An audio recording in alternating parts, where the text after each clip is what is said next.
अस्सलाम वालेकुम। इय्याक नअबुदु व इय्याक नस्तईन।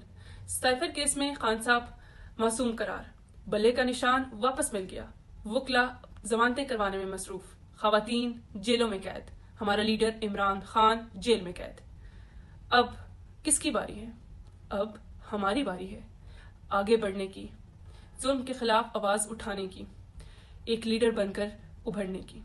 अब हमारी बारी है अपने इलाके के वोट जमा करने की, 8 फरवरी को वोट कास्ट करने की, अपने वोटों की हिफाजत करने की। अब हमारी बारी है 8300 पर मैसेज करके अपना पोलिंग बूथ की यकीन दहानी कराने की। अब हमारी बारी है अपना मुस्तकबिल संवारने की। 8 फरवरी इनकलाब का दिन, 8 फरवरी अपने मुस्तकबिल के फैसले का दिन, 8 फरवरी वोट कास्ट करने का दिन। बल्ले पर ठप्पा, पाकिस्तान जिंदाबाद।